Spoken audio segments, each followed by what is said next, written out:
Hello everyone, my name is Mansi Bhardwaj. तो previous lecture में हमने क्या किया था, हमने देखा था कि जो स्टैंडिंग वेव थे उसमें किस तरीके से क्या बन रहे थे, नोड बन रहे थे और एंटी नोड बन रहे थे। ठीक है, अब हम देखेंगे जो स्टैंडिंग वेव्स थी। स्टैंडिंग वेव्स जो है open and closed organ pipe के अंदर। ठीक है, देखो हमने सबसे पहले हमने देखो स्टैंडिंग वेव्स में जो हमने फर्स्ट हार्मोनिक जो बनाई थी वो कुछ इस तरीके से बनी थी। मान लिया हमने ये स्ट्रिंग लिया था, फिर हमने क्या किया, हमारा जो जो बनी थी पहले, वो हमारी मतलब फर्स्ट जो हार्मोनिक थी वो इस टाइप से थी। मतलब ये हमारी क्या थे, एंटी नोड, और ये वाले कौन से थे, नोड्स। मतलब जिन पे हमारा जो नेट डिस्प्लेसमेंट जीरो होता है वो कौन से होते हैं, नोड्स, ये वाले। और जहां पे हमारा नेट डिस्प्लेसमेंट मैक्सिमम हो जाए, ठीक है, वो हमारे क्या होते हैं, एंटी नोड। मतलब ये हमारा था फर्स्ट हार्मोनिक जब हमने स्टैंडिंग वेव्स बनाई। ये हमारा क्या आया था, फर्स्ट हार्मोनिक। सेकंड हार्मोनिक हमने क्या बनाया था कि जैसे ये मान लिया हमने दो स्टैंडिंग, दो लिए, यहाँ से स्ट्रिंग बनाया। ठीक है, तो इस टाइप से उसमें हमारे कितने थे, मान लिया दो नोड, क्योंकि इसमें इसमें एक एंटी नोड है, इसमें कितने नोड हो जाएंगे, दो एंटी नोड। ठीक है, यहाँ से और एक आ जाएगा यहाँ से। ये हमारा क्या था, सेकंड हार्मोनिक। ठीक है, जिसमें हमारे पास दो तो एंटी नोड थे और तीन कितने, दो एंटी नोड और तीन हमारे पास क्या आए थे, नोड। क्योंकि देखो यहाँ पे भी डिस्प्लेसमेंट जीरो, तो ये भी नोड हो गया और ये भी नोड है। ठीक है, तो दो, ये हमारा क्या था, सेकंड हार्मोनिक। ये हमारी स्टैंडिंग वेव्स बनी थी ऐसे, सेकंड हार्मोनिक।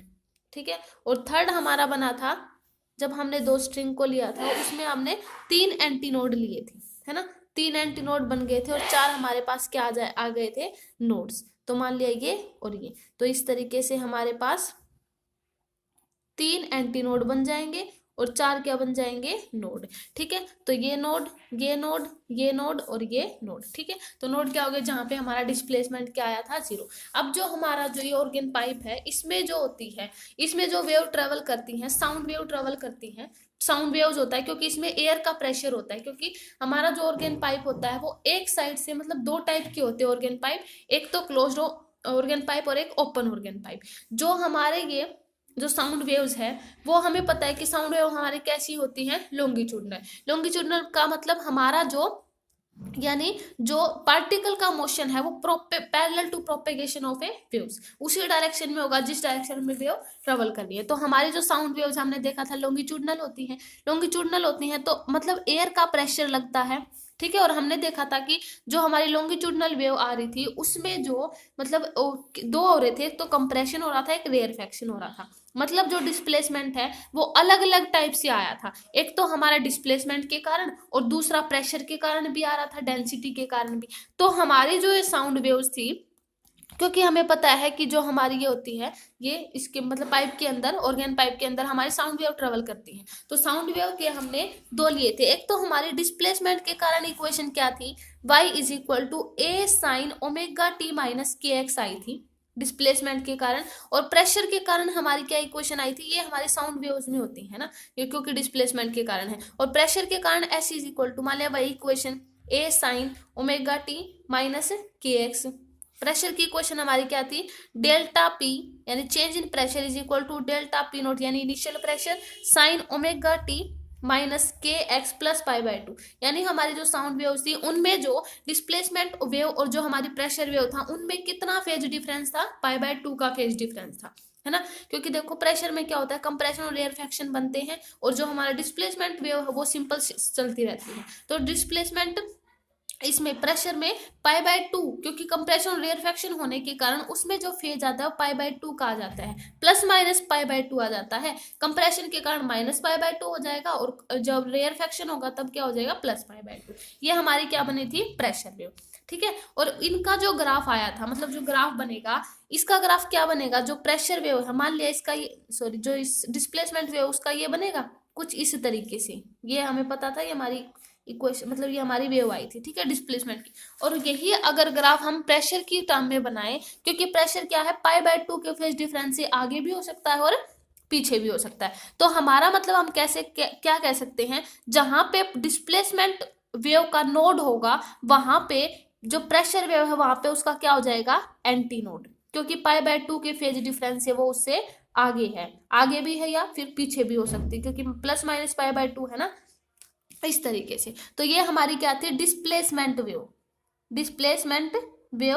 और ये हमारी क्या आई थी, प्रेशर वेव, क्योंकि हमने क्या देखा इसमें कि हमारा जो डिस्प्लेसमेंट है वो क्या है, डिस्प्लेसमेंट वेव में minus omega T minus K x है ओनली, और यहाँ पे प्लस पाई बाय 2 है। यानी ये जो है, क्योंकि रेयर फैक्टर और कंप्रेशन के कारण आया ये, क्योंकि साउंड वेव्स है, तो plus pi bye 2 plus minus pi bye 2 उसमें किसके फेज डिफरेंस के कारण आया ना, क्योंकि रेयर फैक्शन और कंप्रेशन बनेगा। तो इनमें जो मतलब जहां पे डिस्प्लेसमेंट वेव का क्या होगा, नोड, वहां पे क्या होगा, जो प्रेशर वेव है उसका एंटी नोड होगा। मतलब एक दूसरे के इनका जो ग्राफ होगा वो एक दूसरे के क्या होंगे, ऑपोजिट होंगे। ठीक है। अब देखो हमारे जो ऑर्गन पाइप क्या होते हैं, देखो ऑर्गन पाइप जो होते हैं वो एक टाइप से पाइप ही होते हैं। एक पाइप होता है जो मतलब जो मेटल से भी बन सकता है, वुड से भी बन सकता है। ठीक है। मतलब पहले तो वुड से ही बने होते थे, आजकल मेटल ऊन से बना दिए जाते हैं ये वो जो वुडन मतलब जो ऑर्गन पाइप है।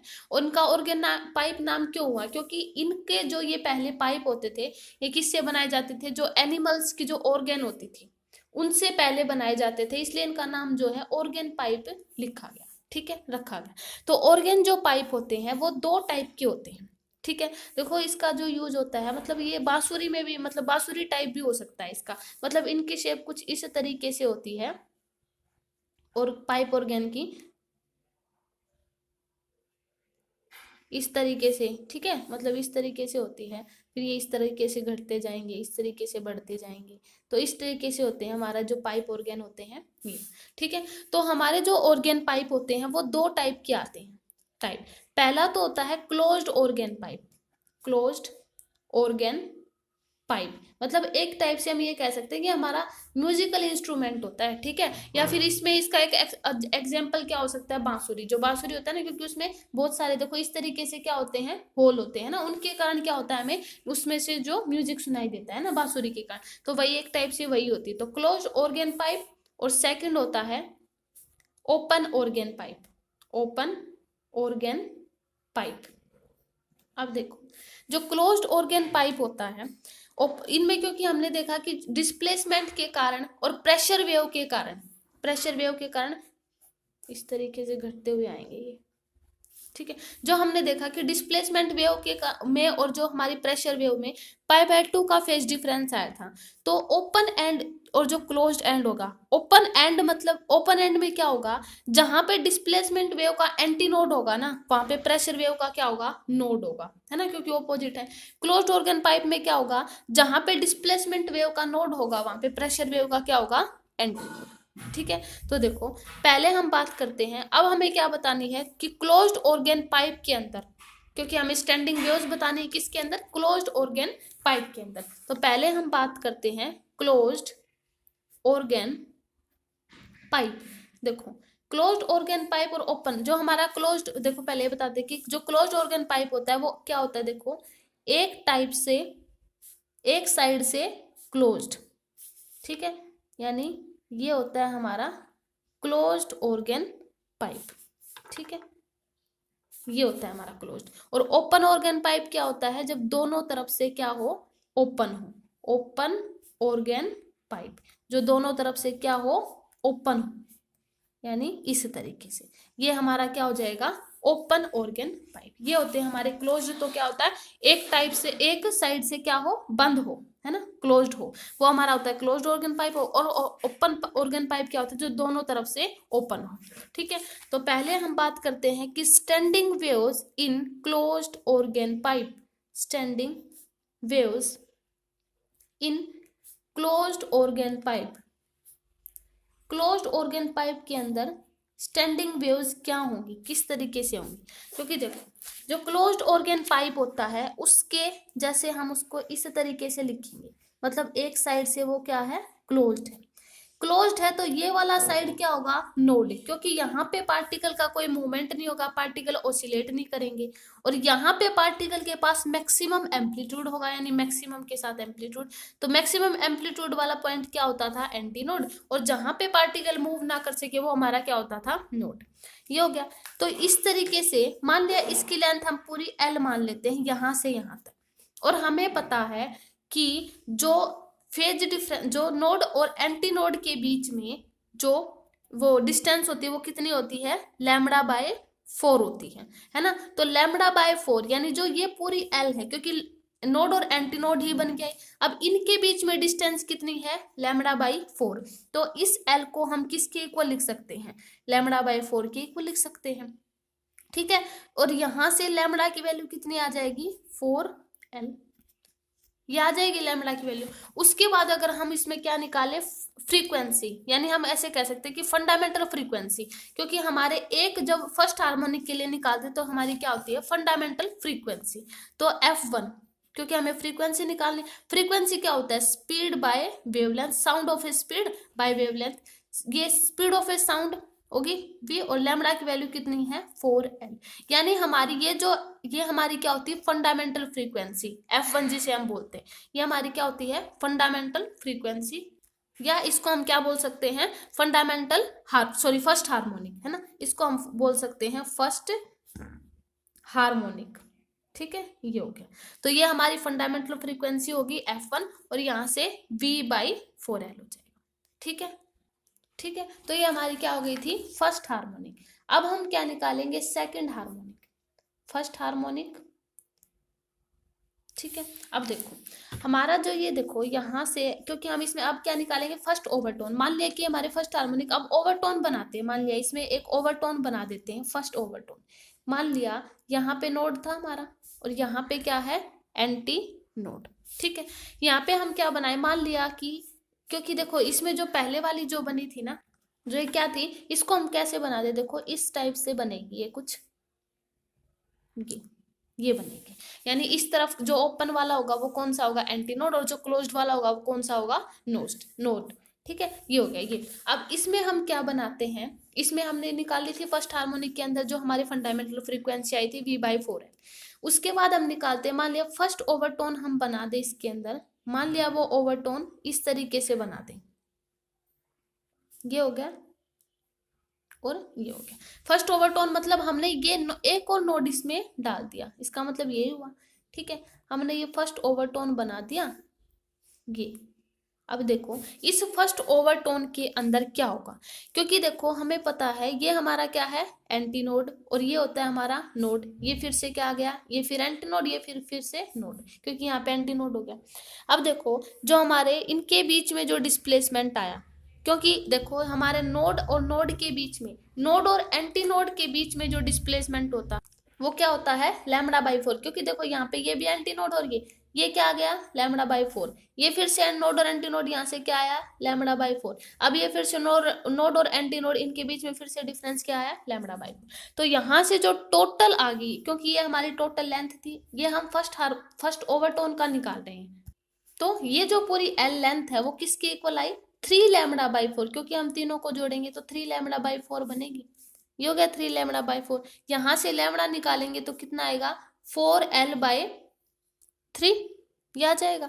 और हमें फ्रीक्वेंसी निकालनी है, फ्रीक्वेंसी देखो, अब यहाँ से मान लिया इसको F1, देखो फ्रीक्वेंसी निकालेंगे तो किसके इक्वल आएगा, V/λ होता है, तो यहाँ से V/λ लिखेंगे तो 4L/3, तो ऊपर 3 चला जाएगा। तो देखो यहाँ से जो हमने फर्स्ट ओवरटोन निकाला वो किसके इक्वल आया, जो फ्रीक्वेंसी है F3, क्योंकि देखो यहाँ से 3V/L, ये हमारा किसके इक्वल बना था, V/4L, दैट इज द μ1, यानी जो फर्स्ट ओवरटोन बनी थी। यानी इसके अंदर क्या बना, हमारा जो क्लोज्ड ऑर्गन पाइप है वो हमें क्या दे रहा है, वो हमें जो ओड फ्रीक्वेंसी दे रहा है, ओड जो फंडामेंटल फ्रीक्वेंसी वो दे रहा है, यानी इसके अंदर जो इवन फंडामेंटल फ्रीक्वेंसी है वो क्या है, मिसिंग है, ठीक है। अगर हम F5 के लिए निकालेंगे, मान लिया सेकंड ओवरटोन, क्योंकि देखो ये फर्स्ट ओवरटोन के लिए हमारी क्या थी, फर्स्ट ओवरटोन के लिए हमारी क्या आई, फर्स्ट ओवरटोन के लिए थर्ड हार्मोनिक आ गई। अब देखो सेकंड हार्मोनिक इसके अंदर क्या हो गई, मिसिंग, क्योंकि सेकंड हमारी क्या थी, इवन। तो और जो हमारा क्लोज्ड ऑर्गन पाइप होता है उसके अंदर जो इवन हार्मोनिक होते हैं ना वो मिसिंग होते हैं। देखो ये हमारा फर्स्ट हार्मोनिक के लिए फर्स्ट ओवरटोन के लिए थर्ड हार्मोनिक आई। अगर सेकंड ओवरटोन के लिए बनाए, अगर सेकंड ओवरटोन के लिए बनाएंगे, मान लिया ये हो गया, ठीक है, ये हो गया। तो पहले मान लिया सेकंड ओवरटोन बनाएंगे, ये वाला एंटी नोड था, ये वाला हमारा नोड था, तो ये देखो ये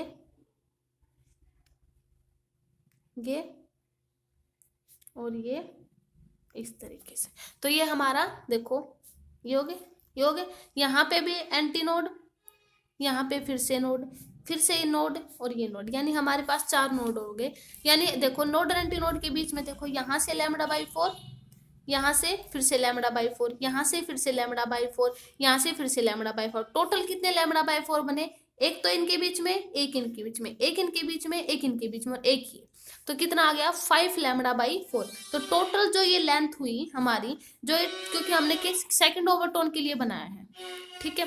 तो हमारी जो सेकंड हुई, तो यहाँ से जो L हो जाएगी वो किसके इक्वल बनेगी? टोटल 5 λ/4 के इक्वल बन जाएगी। और यहाँ से जो लैम्बडा निकालेंगे वो किसके इक्वल हो जाएगी? 4L/5। अगर हम निकाले थर्ड मतलब फ्रीक्वेंसी निकाले, वो किसके इक्वल हो जाती है? V/λ।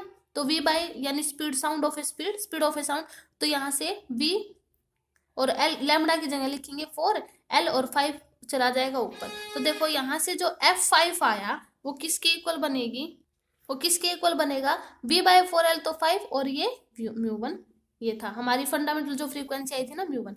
तो जो हमारे देखो यहाँ की, यहाँ पे फिर से जो 5 है, सेकंड फर्स्ट ओवरटोन के अंदर हमारी क्या बनी? Third harmonic. सेकंड ओवरटोन के अंदर हमारी क्या बनी? Fifth harmonic. देखो अब जो हमारी इवन हार्मोनिक है वो इसके अंदर क्या है? मिसिंग। यानी जो हमारा क्लोज्ड ऑर्गन पाइप है उसके अंदर जो हमारी इवन हार्मोनिक होती है वो क्या होती है? मिसिंग, ठीक है। तो ये बना हमारा फिफ्थ हार्मोनिक, ठीक है। तो इस तरीके से हम इसमें फ्रीक्वेंसी निकालेंगे। हमारा मेन फॉर्मूला क्या है? दैट ये जो हमारी फंडामेंटल फ्रीक्वेंसी होती है V is equal to V/4L। Mu is equal to V/4L, where V is the speed of a sound, ठीक है। अब देखो यहाँ से एक चीज और आई, तो इससे क्या हुआ? जो हमारी ये मिसिंग जो हार्मोनिक आई थी ना, जो मिसिंग है, यानी जो सेकंड है, फोर्थ है और सिक्स्थ आएगी नेक्स्ट जो आएगी, वहां पे हम, इसका मतलब यहाँ से क्या कैलकुलेशन आई कि वहां पे जो हमारी मिसिंग हार्मोनिक है वो हमें क्या देंगी? नोड। और ये हमें क्या दे रही है? एंटी नोड, ठीक है। इसका फॉर्मूला ये हो सकता है, देखो एक तो होगा जहां पे हमें नोड मिलेंगी, वो कौन सी होंगी? एक तो 0 होगा, एक होगा 2L/2n-1, क्योंकि n की वैल्यू अगर हम रखेंगे 1 रखेंगे तो यहाँ पे क्या आ जाएगा? 1 रखेंगे तो 2L बनेगा, ठीक है। और नेक्स्ट बनेगा 4L/2n-1, इसमें फिर से 1 रखेंगे तो क्या आ जाएगा? 4L।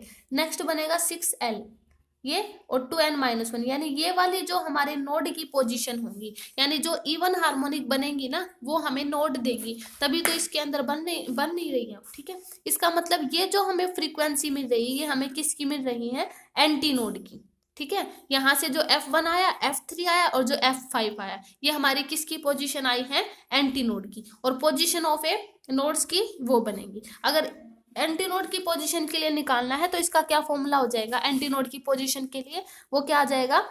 L/2n-1, क्योंकि इसके अंदर जब n रखेंगे तो L बनेगा और नेक्स्ट बनेगा 3L, क्योंकि हमें इवन जो ओड मिल रही थी ना 2n-1, और नेक्स्ट में बनेगा 5L/2n-1, ठीक है। ये हमें मिलेंगी किसकी? ओड की, यानी जो हमें फ्रीक्वेंसी मिल रही है F5, F3 एंड F1, ये हमें एंटी नोड की पोजीशन मिली। और ये जो है ये किसकी है? नोड की पोजीशन, ठीक है। तो ये हमारी फ्रीक्वेंसी थी, मतलब स्टैंडिंग वेव्स की पॉइंट थे किसके अंदर? क्लोज्ड ऑर्गन पाइप के अंदर। अब हम देखते हैं standing waves in open organ pipe. देखो standing waves in open organ pipe, closed organ pipe के अंदर क्या था? हमारे एक तरफ क्या था? दोनों एक तरफ, मतलब देखो हमने ये देखा था ना कि क्लोज्ड के अंदर एक साइड से इस तरीके से नोड आया था, एक तरीके, क्योंकि क्लोज तो एक साइड से क्लोज्ड होता है और ओपन क्या होता है? दोनों तरफ से ओपन होगा।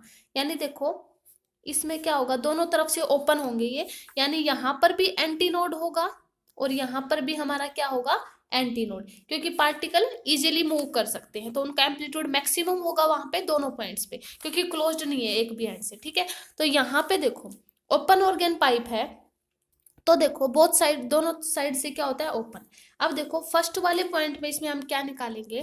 देखो इसमें हम देखेंगे first normal mode of vibration. पहले फर्स्ट हार्मोनिक निकालेंगे, first normal mode of vibration, मतलब फर्स्ट हार्मोनिक बोल सकते हैं, ठीक है।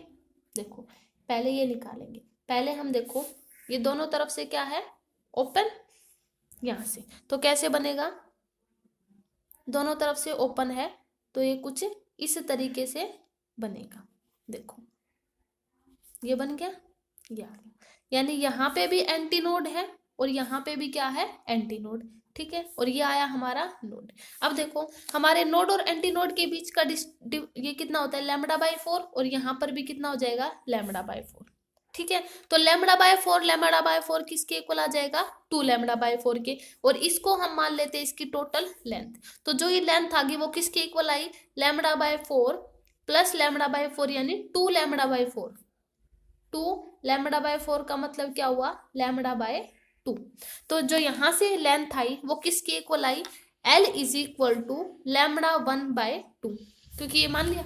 उसके बाद हम क्या निकालते हैं, फ्रीक्वेंसी, क्योंकि हमें पता है फ्रीक्वेंसी फर्स्ट μ1 चाहिए, that is the v/λ1, v/λ। उसके बाद यहाँ से v हो गया, ये हो गया v/λ, और λ1 किसके इक्वल है, 2L के इक्वल, यहाँ से हम निकाल सकते हैं ना, दैट इज 2L, तो v/2L। तो यहाँ से जो हमारी ये μ1 आई, ये हमारी क्या है, फर्स्ट हार्मोनिक, मतलब fundamental frequency. This is the lowest frequency of vibration, इसको हम क्या बोलते हैं, फंडामेंटल फ्रीक्वेंसी या फिर फर्स्ट हार्मोनिक बोल सकते हैं। ठीक है, तो ये फॉर्मूला इंपॉर्टेंट है, μ1 इज इक्वल टू, यानी fundamental frequency is equal to v/2L, where v is the sound, मतलब स्पीड ऑफ ए साउंड। ठीक है, अब इसी में मान लिया हमने फर्स्ट हार्मोनिक बनाया, इसी में अगर हम बनाए फर्स्ट ओवरटोन, अगर मान लिया फर्स्ट ओवरटोन बनाए, फर्स्ट ओवरटोन का मतलब देखो ये हमने दोनों तरफ से लिया, फर्स्ट ओवरटोन देखो यहां से, देखो ये बनी, ये बनी। ठीक है, अब इसमें देखो ये वाला पूरा है, ये पूरा क्लोज्ड कर देते हैं, यानी ये हमारा क्या हो जाएगा, ओवरटोन, फर्स्ट ओवरटोन बना रहे, और यहां से फिर से क्या आ जाएगा, ओपन। यहाँ पर भी एंटी नोड, यहाँ पर भी एंटी नोड, ये हो गया, दोनों एंड हो गए एंटी नोड। ठीक है, अब देखो ये फिर से नोड आया, ये फिर से नोड है, और ये देखो यहाँ से यहाँ तक की डिस्टेंस कितनी है, λ/2, क्योंकि नोड और एंटी नोड के बीच की डिस्टेंस, यहाँ पर यहाँ से यहाँ तक की डिस्टेंस फिर से λ/2 है ना, सॉरी λ/4, क्योंकि नोड और एंटी नोड के बीच में λ/4 होता है ना, सॉरी λ/4 हो गया, ये भी λ/4 हो गया। ठीक है, ठीक है, ये इनके बीच में फिर से λ/4 और इनके बीच में फिर से λ/4, तो यहाँ से जो टोटल लेंथ आई वो किसके इक्वल आई, 4 λ/4 के इक्वल आई। ठीक है, इसका मतलब यहाँ से जो L आई वो किसके इक्वल आ गई, मान लिया इसको हम λ2 मान ले, वो किसके इक्वल आ गई, λ2 के इक्वल। ठीक है, अगर हम फ्रीक्वेंसी निकाले, अगर हम μ2 मतलब फ्रीक्वेंसी निकाले, वो किसके इक्वल होती है, v/λ2 के, और λ2 हमारे पास कितना है, L है, तो ये आ जाएगा v/L। ठीक है, ये हमारी क्या आ गई, फ्रीक्वेंसी μ2, और v/L जो आया, μ2 आई, वो देखो v/L यहाँ से v/2L था, ये हो गया था v/2L, तो इसको हम क्या कर देते हैं, 2 से मल्टीप्लाई कर दे, और अगर 2 से डिवाइड कर दी, तो यहाँ से देखो 2 से मल्टीप्लाई किया और 2 से डिवाइड कर दिया, तो देखो v/2L पूरा क्या बन रहा है, दैट इज μ1, यानी जो μ2 आया है वो 2 टाइम्स ऑफ μ1 आया है, मतलब जो हमारा फर्स्ट ओवरटोन आया है वो हमें क्या दे रहा है, सेकंड हार्मोनिक, सेकंड हार्मोनिक। ठीक है, तो हमें जो फर्स्ट ओवरटोन है वो क्या दे रहा है, मतलब जिसको हम, ये हमारी क्या है, सेकंड फ्रीक्वेंसी है ना, second normal mode twice the fundamental frequency, जो सेकंड नॉर्मल मोड आया है, यानी जिसको हम सेकंड मतलब सेकंड हार्मोनिक बोल सकते हैं ना, ये फर्स्ट, क्योंकि ये हमारा फर्स्ट हार्मोनिक था, ये हमारा सेकंड हार्मोनिक, जिसको हम फर्स्ट ओवरटोन भी बोलते हैं। ठीक है, ये हमारा देखो साइड में लिख देते हैं, सेकंड हार्मोनिक भी है, तो सेकंड जो हमारा हार्मोनिक आया, ठीक है, ये हमें क्या दे रहा है, सॉरी ये हमारा फर्स्ट ओवरटोन ही है, तो हमारा जो फर्स्ट ओवरटोन, सेकंड हार्मोनिक नहीं बोल सकते, हमने सेकंड हार्मोनिक अभी बनाया नहीं है इसमें। ठीक है, ये हमारा क्या फर्स्ट ओवरटोन बनाया है इसमें, क्योंकि देखो दोनों तरफ से ये ओपन था, हमने सिर्फ बीच में एक ओवरटोन बनाया है यहाँ से ये। ठीक है, तो यहाँ से जो हमारी फ्रीक्वेंसी है μ2 vibration of second normal mode, वो क्या दे रही है, वो हमें सेकंड हार्मोनिक दे रही है। ठीक है, तो यहाँ से μ2 is equal to 2 times of μ1 आ गया। ठीक है, उसके बाद देखो ये हमारा फर्स्ट नॉर्मल मोड था ना, इसको हम सेकंड हार्मोनिक में सेकंड नॉर्मल मोड बोल सकते हैं, second normal mode of vibration, second. ठीक है, ये आ गया second normal mode of vibration. ये हमारा फर्स्ट था, ये हमारा सेकंड नॉर्मल ऑफ मतलब नॉर्मल ऑफ वाइब्रेशन, यानी जो हमारा फर्स्ट ओवरटोन होता है। फर्स्ट ओवरटोन ने हमें क्या दी, सेकंड हार्मोनिक। ठीक है, अब हम निकालते हैं जो third normal mode of vibration है, उसके लिए हमारी जो फ्रीक्वेंसी आएगी वो क्या आएगी। देखो, third normal mode of vibration के लिए बनाते हैं, ये हमारे दो हो गए एंटी नोड्स यहाँ पे। ठीक है, देखो क्या बन जाएंगे, किस तरीके से बनेंगे, इसमें क्या आ जाएंगे, दो ओवरटोन आ जाएंगे इसमें। ठीक है, देखो ये कुछ इस तरीके से, इसमें हम क्या बना देते हैं, दो ओवरटोन, और ये इस तरीके से। ठीक है, ये बन गई हमारी, ये हमारा क्या है, third normal mode of vibration. देखो यहां से देखो, इसमें मतलब आ गई ऐसे है, ये कुछ इस तरीके से। ठीक है, ये हो गया। अब देखो यहाँ पे जो है, क्योंकि देखो ये हमारा क्या है, एंटी नोड, और ये हमारा क्या था, एंटी नोड, ये भी एंटी नोड है। अब देखो एंटी नोड और नोड के बीच में डिफरेंस देखो, यहाँ इसके बीच में और इसके बीच में λ/4, इसके बीच में और इसके बीच में फिर से λ/4, इसके बीच में और इसके बीच में देखेंगे फिर से क्या आ जाएगा, λ/4। अब इसके बीच में और इसके बीच में फिर से λ/4, इसके बीच और इसके बीच में फिर से λ/4, और इसके बीच और इसके बीच फिर से कितना आ जाएगा, λ/4। यानी जो हमारी टोटल लेंथ हो गई वो किसके इक्वल आई, 6 λ/4, यानी 3/2। इसको हम λ3 लिख सकते हैं, ये आ जाएगी लेंथ।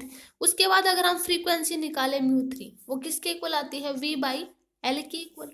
ठीक है, यहां से हम इसको ऐसे लिख सकते हैं, V और L की जगह यहाँ पे लिख दे, क्योंकि यह V/λ होता है ना, तो यहाँ से λ3 की वैल्यू 2L/3 निकाल सकते हैं। देखो λ3 इज इक्वल टू 2L/3, ये निकाल सकते हैं ना लैम्बडा की वैल्यू, क्योंकि हमें लैम्बडा ही रखना होता है λ3 की जगह।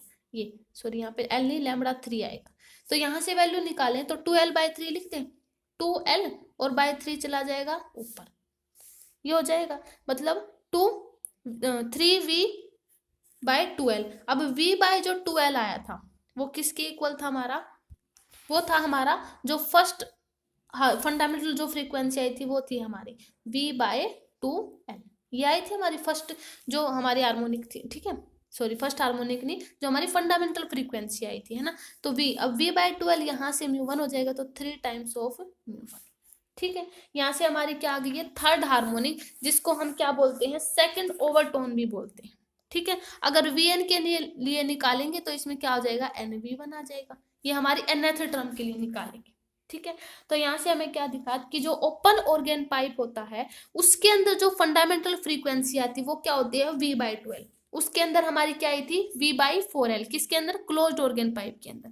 तो क्लोज्ड ऑर्गन पाइप के अंदर जो हमारी फंडामेंटल फ्रीक्वेंसी आई थी वो V/4L आई थी, और ओपन के अंदर हमारी क्या आई, V/12। ठीक है, और इसमें जो हार्मोनिक हुई ना, इसमें जो हार्मोनिक आई वो क्या आई है, ओड भी आई है और इवन भी, मतलब कॉन्टिन्यूअस आई है। इसमें हमारी जो इवन हार्मोनिक है वो मिसिंग नहीं है, क्योंकि μ1 में हमारे पास 2μ1 आई थी। ठीक है, और म्यू मतलब इस तरीके से हमें कॉन्टिन्यूस मिली, और जो हमारा क्लोज्ड ऑर्गन पाइप था उसके अंदर हमें क्या मिली थी, जो हमारी इवन हार्मोनिक थी वो क्या थी, मिसिंग थी। ठीक है, तो ये थी हमारी स्टैंडिंग वेव्स इन ए ओपन ऑर्गन पाइप। अब इनके बीच में देखो कंपैरिजन करते हैं, comparison between closed organ pipe and open organ pipe and open organ pipe, इनके बीच में डिफरेंस देखते हैं। जो हमारा क्लोज्ड ऑर्गन पाइप था, जो फंडामेंटल थी ओपन ऑर्गन पाइप के अंदर, वो देखो ये आई थी ना, μ1 इज इक्वल टू V/2L। ये किसके अंदर थी, ओपन ऑर्गन पाइप के अंदर, ये थी हमारी ओपन ऑर्गन पाइप के अंदर। और हमारी जो फंडामेंटल फ्रीक्वेंसी आई थी वो क्लोज्ड पाइप के अंदर, वो क्या थी, V/4L, 4L था यहाँ पे। ठीक है, तो ये थी हमारी क्लोज्ड ऑर्गन पाइप के अंदर, ये हमारी फंडामेंटल फ्रीक्वेंसी आई थी। ठीक है, ये थी हमारी क्लोज्ड ऑर्गन। और जो हमने देखा था कि क्लोज्ड ऑर्गन पाइप के अंदर अल्टरनेटिवली मिल रही थी, अल्टरनेटिवली हार्मोनिक फ्रीक्वेंसी मिल रही थी, किसके अंदर, क्लोज्ड ऑर्गन पाइप के अंदर। जबकि ओपन ऑर्गन पाइप के अंदर हमें क्या मिली, रिचर मतलब क्या मिली, कॉन्टिन्यूसली मिली। इसके अंदर हमारी जो मिसिंग नहीं थी, जो हमारी इवन थी, है ना, 2μ1 भी आई, 4μ1 भी आएगी जब आगे हम सोल्व करेंगे। तो हमारी ओपन के अंदर कोई भी जो हमारी इवन हार्मोनिक थी वो मिसिंग नहीं थी, जबकि क्लोज्ड ऑर्गन के अंदर हमारी जो इवन हार्मोनिक थी वो क्या थी, मिसिंग थी। ठीक है, इसलिए जो हमारी म्यूजिकल इंस्ट्रूमेंट में जो ओपन ऑर्गन पाइप है वो ज्यादा यूज किया जाता है as compare to closed organ pipe. मतलब ओपन ऑर्गन पाइप वो ज्यादा रिचर होता है as compare to closed organ pipe. ऐसा क्यों, क्योंकि ओपन ऑर्गन पाइप के अंदर हमें कॉन्टिन्यूसली मिलती है फ्रीक्वेंसी, जबकि क्लोज्ड ऑर्गन पाइप के अंदर हमें क्या है, हमारी जो फ्रीक्वेंसी है, इवन जो फ्रीक्वेंसी है ना, इवन हार्मोनिक की, वो क्या हो रही थी, मिसिंग हो रही थी। ठीक है, तो क्लोज्ड ऑर्गन पाइप वो ज्यादा हमारे जो इंस्ट्रूमेंट है उसमें यूज नहीं किया जाता, ज्यादा क्या यूज किया जाता है, open organ pipe, because of this continuously frequency harmonic wave. ठीक है, तो ओपन पाइप हमारा रिचर होता है as compare to closed organ pipe. ठीक है, तो ये हमारी क्या थी, हमने ये हमारी क्या, ये हमारी फ्रीक्वेंसी थी किसके अंदर, स्टैंडिंग वेव्स थी। ठीक है, क्लोज्ड एंड ऑर्गन पाइप के अंदर किस तरीके से हमें स्टैंडिंग वेव्स मिलेंगी। ठीक है, तो नेक्स्ट लेक्चर में हम करेंगे बीट्स के बारे में, जो कि हमारी क्या थी, सुपरपोजिशन ऑफ प्रिंसिपल की जो सेकंड क्या थी उसकी एप्लीकेशन। ठीक है, तो बीट्स करेंगे नेक्स्ट लेक्चर में। तो आज की वीडियो में इतना ही। Okay, thank you.